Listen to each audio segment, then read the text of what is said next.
ওং নমো ভগবতে বাসুদেবায়। জয় শ্রীকৃষ্ণ, জয় রাধে।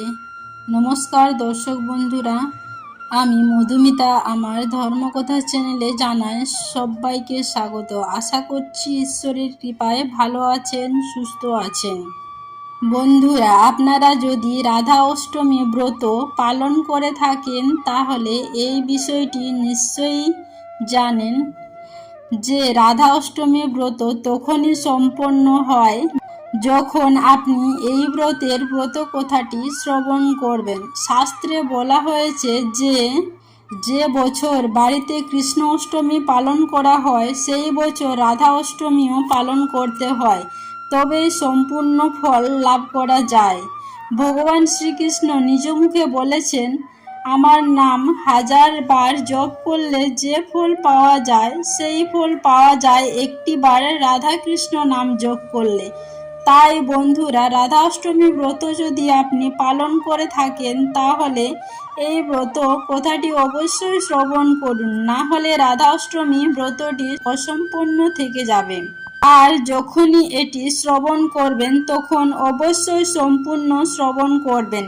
রাধা অষ্টমী ব্রতের দিন যতবার এটি শ্রবণ করবেন ততবার আপনার এটি ভালো লাগবে। রাধা অষ্টমী ব্রতটি সম্পন্ন করার পর অবশ্যই এটি শ্রবণ করবেন এবং দিনের শেষে এটি আরেকবার শ্রবণ করবেন। শুরু করছি শ্রী শ্রী রাধা অষ্টমী ব্রত কথা।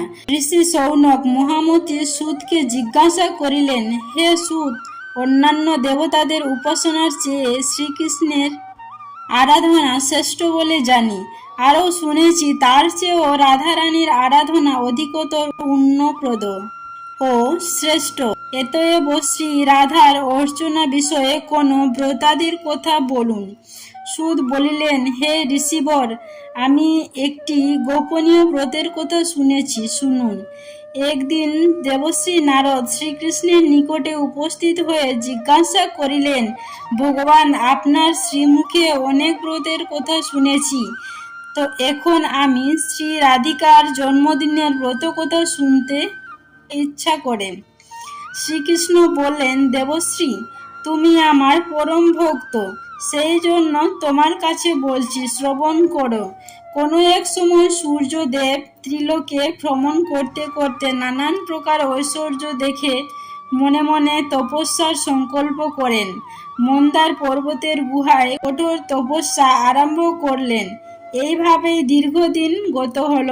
সূর্যের কঠোর তপস্যা আর পৃথিবী অন্ধকারাচ্ছন্ন থাকায় দেবতারা ভীত হলেন। ইন্দ্র দেবগণ সহ আমার কাছে এসে সমস্ত কথা বললেন। আমি বললাম, হে দেবগণ, সূর্য থেকে তোমাদের কোনো ভয় নাই, তোমরা নিজ নিজ স্থানে যাও, আমি সূর্যদেবকে তপস্যা থেকে নিরস্ত করব। তারপর আমি সূর্যের কাছে গেলাম।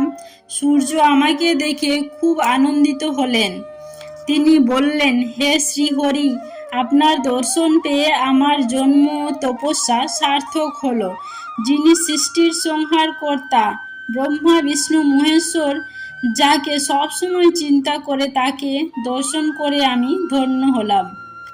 আমি সন্তুষ্ট হয়ে সূর্যকে বললাম, হে দিবাকর, তুমি তপস্যায় সিদ্ধিলাভ করেছ, এখন বর প্রার্থনা করো। তুমি আমার পরম ভক্ত, সেই জন্যই তোমাকে আমি দর্শন দিলাম। এই কথা শুনে সূর্যদেব বললেন, হে প্রভু, আমাকে একটি গুণবতী কন্যার বর দিন। আপনি চিরদিনই সেই কন্যার বশীভূত থাকবেন। এছাড়া আমার আর কোনো ইচ্ছা নাই।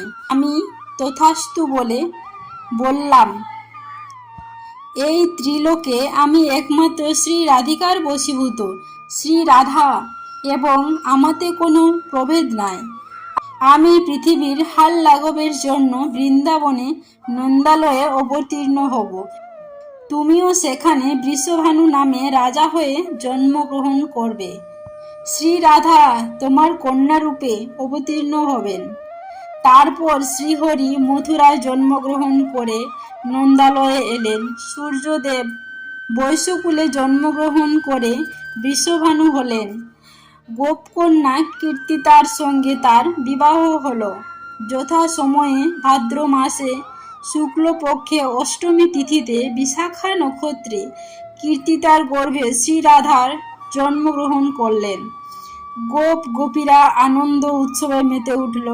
আমার মায়ায় মুগ্ধ হয়ে রাধিকা আমাকেই পতিত্বে বরণ করতে ইচ্ছা করলেন। যথাকালে আয়ান ঘোষের সঙ্গে রাধার বিবাহ হলো বটে, কিন্তু আমাকে পরম পুরুষ জ্ঞানে আমার সঙ্গে বিহার করতে লাগলেন। শ্রী রাধার এই জন্মতিথিতে গন্ধ, পুষ্প, ধূপ, দীপ, নৈবেদ্য, বসন ভূষণ দ্বারা শ্রীরাধার পূজা করে নানান প্রকার মহোৎসব ক্রিয়া কৌতুকাদি করতে হয়। রাধার সখীবৃন্দ, গোপিকাবৃন্দ, কীর্তিতা, বিশ্বভানু প্রভৃতিরও পূজা করতে হয়। তারপর ব্রতকথা শুনে সেই দিন উপবাসে থেকে পরের দিন প্রার্থনা করতে হয়। রাধার নামের সঙ্গে কৃষ্ণ নাম যুক্ত করে জপ করলে যাবতীয় মন্ত্র জপের ফল লাভ হয়। এই ব্রতের অনুষ্ঠানে সমস্ত দুঃখ দূর হয় ও পরম শান্তি লাভ হয় এবং সর্বস্থানে বিজয় লাভ হয়। ভক্তের কাছে এই কথা বললে সমস্ত অমঙ্গল দূর হয়, কিন্তু ভণ্ড পাষণ্ড ভক্তি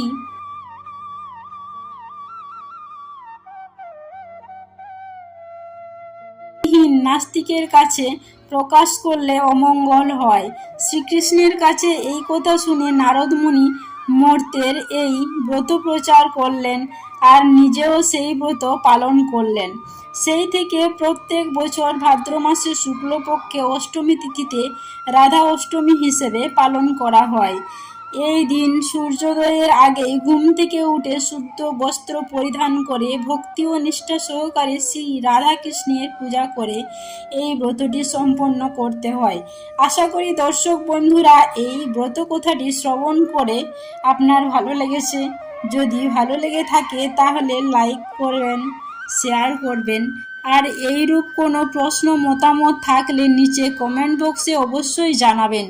সকলে ভালো থাকুন, সুস্থ থাকুন। ভগবান শ্রীকৃষ্ণ ও শ্রী রাধারানীর কৃপায় সকলের মঙ্গল হোক এই কামনা করে আজকের মতো ভিডিওটি এখানে শেষ করলাম। ধন্যবাদ। ঈশ্বর আপনার মঙ্গল করুক। জয় শ্রীকৃষ্ণ। রাধে রাধে।